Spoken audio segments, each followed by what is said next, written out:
We can also learn, of course, from others. So I'd like to introduce you to Walter Kling, that you can see him now. He's the Deputy Managing Director at Vienna Water, and Walter Kling is part of the Water and Waste Management Working Group at the Vienna Smart City Project. So what are different and unique challenges the water utilities in Vienna are facing? And of course, we are all interested in hearing more about your strategies. Mr. Kling. Well, hello from Vienna, and happy to join the event in Berlin virtually. I just would like that you start off with my presentation, if this is possible,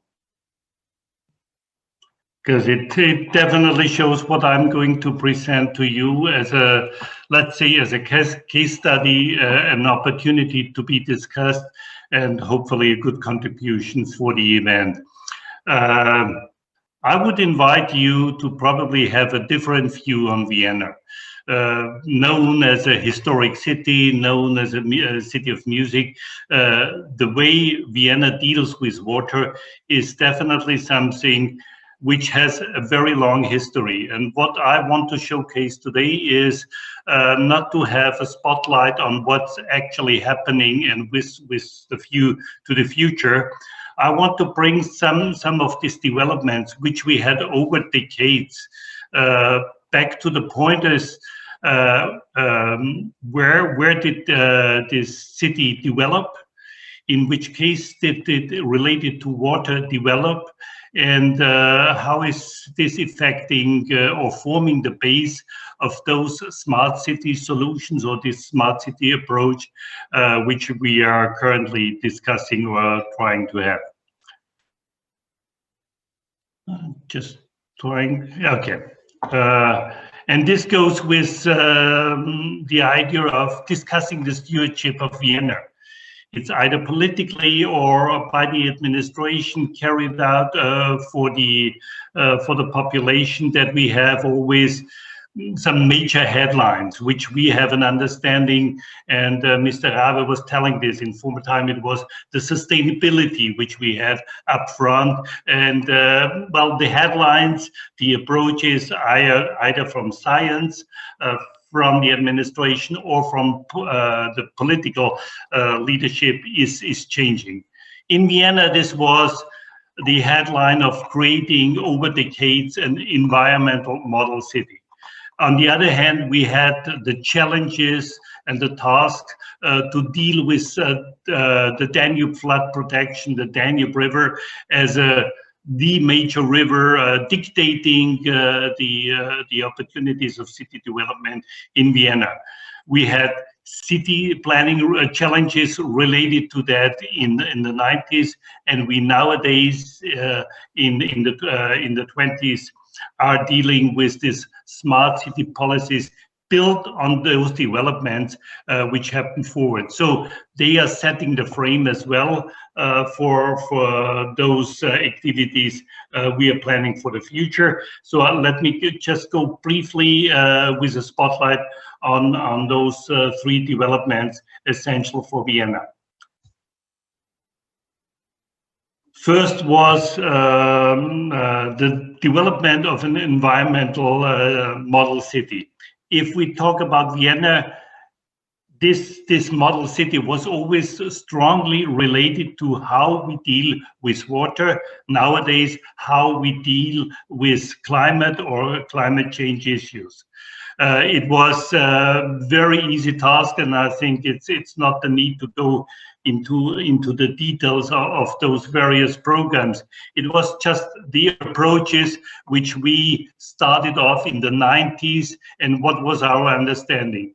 We wanted clear water, clear resources available for us with good access for the public to do this. We wanted, as an environmental city, to integrate water into our city development and to work on solutions which has probably not only the big water cycle for the city, but little small internal water cycles, retention opportunities which needed to be developed. We had with the environmental city the task to deal with climate change.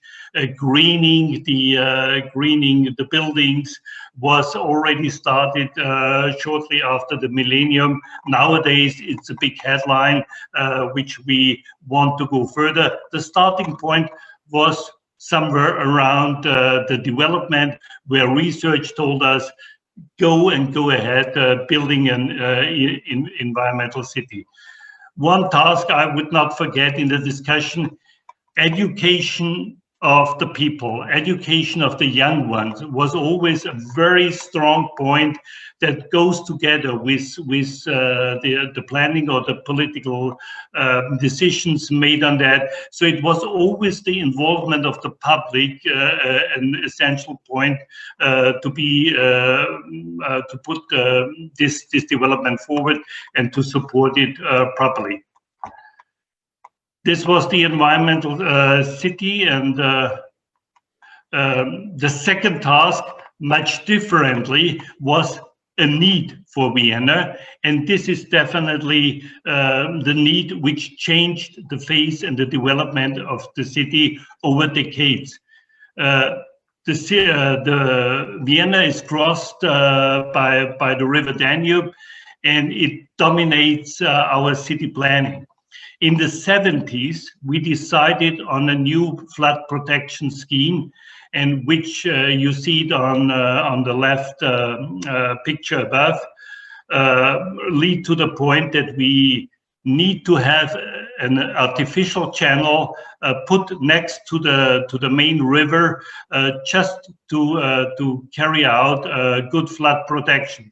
Since this days, in the early 80s, never a flood affected Vienna with any severe damages.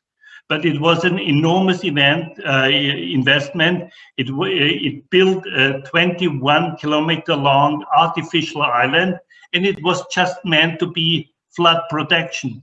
What it affected over the years till after the millennium was that this tremendous change of Vienna, and this in relation to water, affected our city planning. It affected the population to have a completely different relation to water, and the need suddenly to say, we want to access this.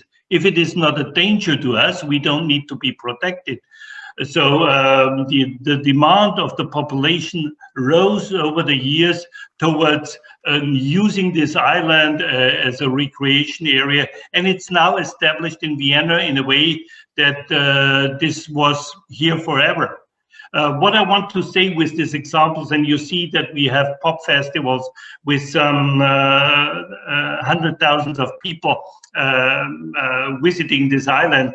It's integrated in the city, and it shows that smart decisions were made even in the 70s.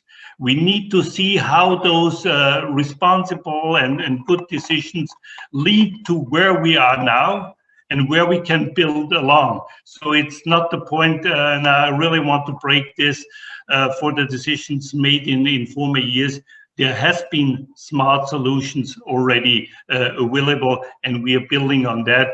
Today, the river quality is excellent, and the access to the river Danube has completely changed in the mind of the population. If you look from above, it's obvious what I'm talking about. You see on the right side, not so good quality of the river itself, but it's a stable and well-controlled flood protection. You see left to the river the artificial channel, and you see far left old arm of the river.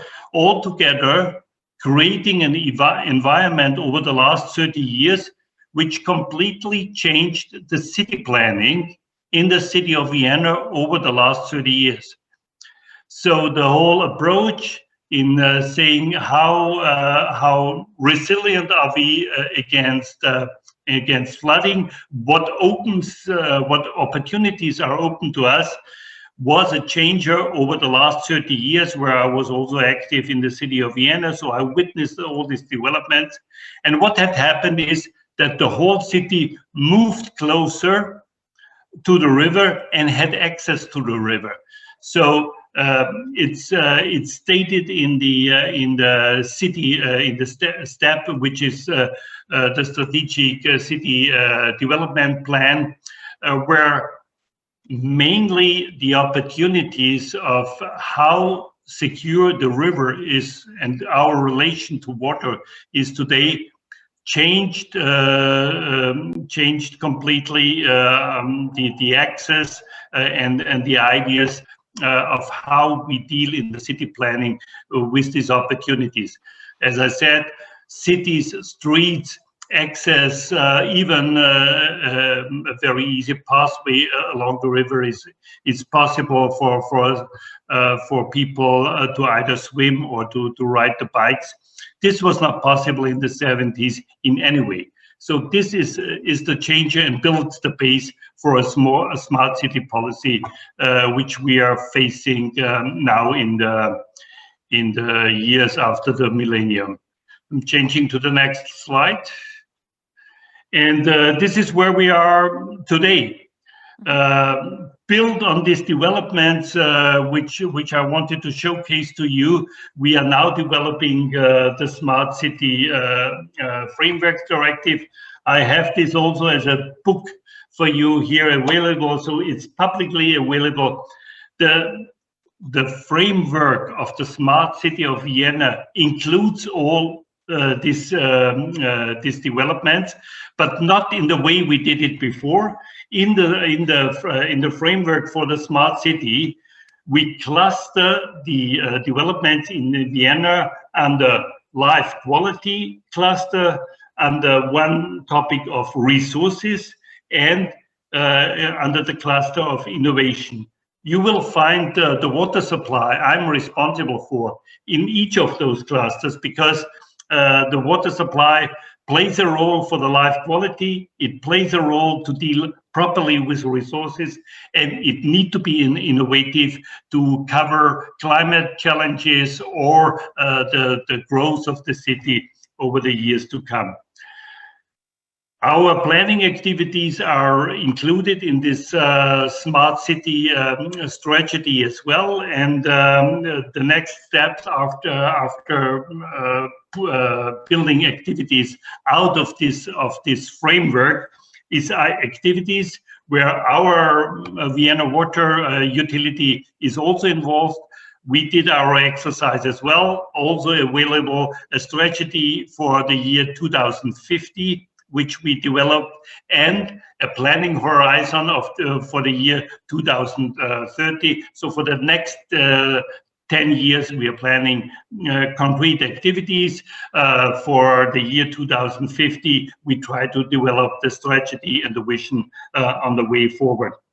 And this is, well, quite just important for us to have a good understanding how a water supply or a technical infrastructure like ours is involved in the relation in the growth of the city, as well as in those planning tools as a smart city framework. We do have indicators. Okay. We do have indicators to do this, and the next point is my last one, just to conclude and say thanks for your interest, and I tried to build up the whole history. Thank you so much to Walter Kling. I know it's a huge topic, so thanks for breaking it down for us, and I send you spring greetings from Berlin to Vienna.